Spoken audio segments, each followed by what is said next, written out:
Welcome to Wake the Herd News for Monday, May 16th, 2011. I'm Dick Fitzwell.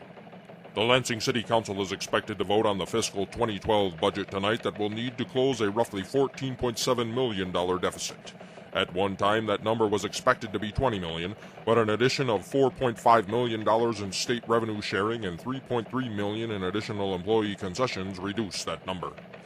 Recall efforts are underway for the removal of Governor Rick Snyder, House Speaker Jace Bolger, and 3 other GOP lawmakers. The petitioners will have to collect 807,000 signatures by the August 5th deadline. You can find out more about this effort by visiting firericksnyder.org. According to the Financial Times, McDonald's plans to partially replace humanoid cashiers in their 7,000 European restaurants with touchscreens. This is being done despite a 5.7% jump in first quarter profits this year. Steve Easterbrook, president of McDonald's Europe, says the move will increase transaction times by 3 to 4 seconds. There is no news as to whether humanoids or touchscreens will cook and assemble the food. In a study published in the journal Nature Genetics, British researchers say they have found that a gene linked to diabetes and cholesterol is a master switch that controls other genes found in body fat.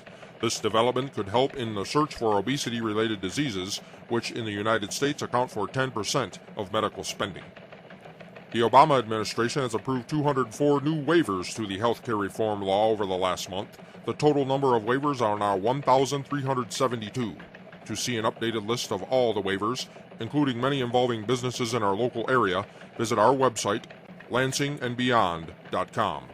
International Monetary Fund Chief Dominique Strauss-Kahn is expected to be arraigned this morning in New York on charges of attempted rape, criminal sexual conduct, and unlawful imprisonment of a 32-year-old maid in the Big Apple Hotel where he was staying when the alleged incident occurred Saturday morning.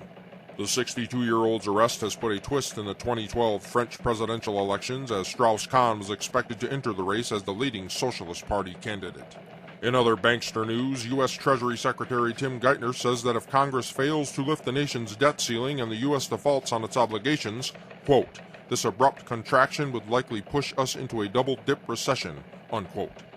Geithner has imposed an August deadline for Congress to lift the $14.3 trillion debt ceiling. In Holy World War III news, Israeli forces continued to clash with protesters along their Syrian, Lebanese, and Gaza Strip borders Sunday. The battles left 16 dead and dozens wounded in a massive wave of demonstrations marking a Palestinian day of mourning for their defeat by Israel in their 1948 war that led to the creation of the Israeli state. At the sports desk, here's Miguel Ockitcz. The Detroit Tigers' Sunday afternoon game with the Kansas City Royals was rained out. That game has been rescheduled for September 1st. The Tigers host Toronto tonight in the opener of a 2-game series. Max Scherzer takes the mound for the Tigers. First pitch is 7:05. Congratulations to former Michigan Americano football coach Lloyd Carr on being inducted into the College Americano Football Hall of Fame over the weekend. In addition to that, Carr's other love, Mott Children's Hospital, received nearly $5 million in donations during the Champions for Children's Heart event over the weekend. Your Wake the Herd weather forecast: partly sunny Monday with a high of 56. Monday night's low will be 36. Tuesday, partly cloudy, high of 58. That's your latest update. I'm Dick Fitzwell. Turn off your TV and tune in your brain with WTH News anytime at lansingandbeyond.com.